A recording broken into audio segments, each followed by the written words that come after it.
Makanya pernah saya sampaikan kisah nyata di sini, bagaimana beberapa waktu yang lalu ada salah satu jamaah bersama istrinya yang datang, kemudian meminta tolong kepada saya, Ustadz, kakek saya sudah beberapa hari sakaratul maut, tapi kok nggak meninggal ataupun tidak disembuhkan oleh Allah. Berat betul antara hidup dan mati. Saya kemudian bayangkan sakaratul maut sampai beberapa hari itu beratnya semacam apa. Dan saya meyakinkan, Bapak tahu nggak sakaratul maut itu definisinya apa? Tahu, Ustaz. Dia menyebutkan satu persatu tanda-tanda sakaratul maut, dan itu benar. Matanya sudah melihat ke atas, tidak bisa diajak komunikasi sampai berhari-hari itu. Saya bayangkan nazak dan sakaratul maut itu, Ibu ataupun Bapak, setengah jam aja berat, apalagi sampai berhari-hari itu kayak apa?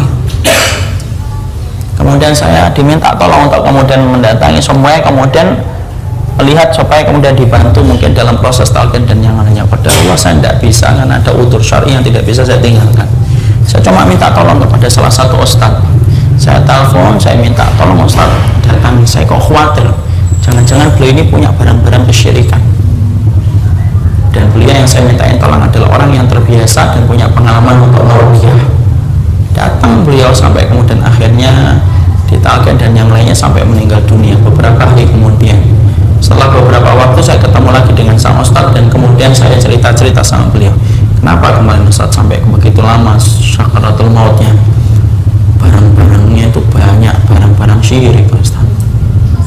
Dia punya kamar khusus, kamar itu naruh barang-barang keramat.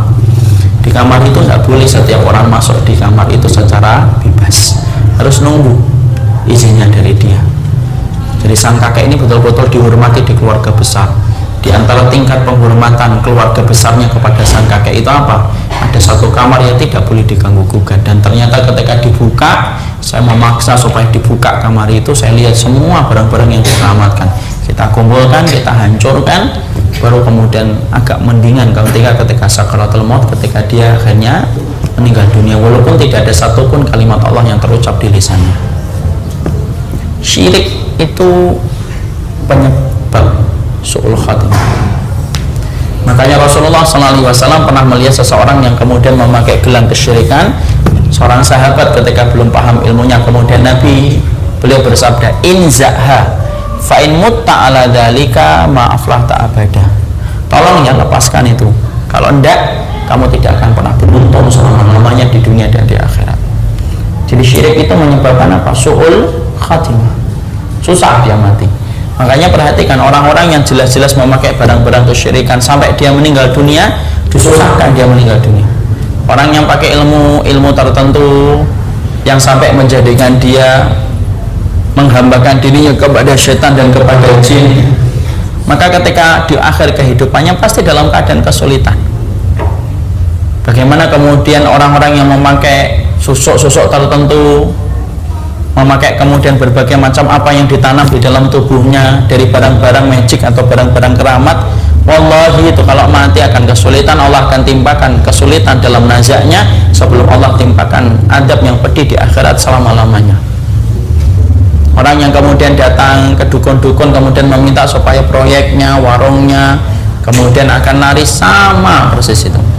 Dan kita khawatir ya hari ini, Masya Allah ya, hari ini orang itu begitu mudahnya untuk datang ke dukun, melakukan interaksi dan muamalah dalam masalah perdukunan supaya menjadikan warungnya, menjadikan tokonya kemudian menjadi laris. Ada yang ditaruh di depan pintu tokonya, ada yang ditaruh di toko atau kemudian di lacinya. Apa yang didapatkan dari perdukunan tidak sebanding dengan apa yang dikorbankan dalam kehidupan di akhirat. Tidak pernah sebanding.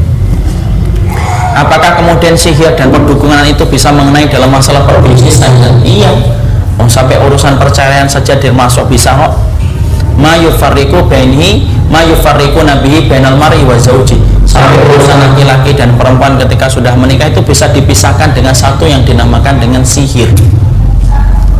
Itu bisa.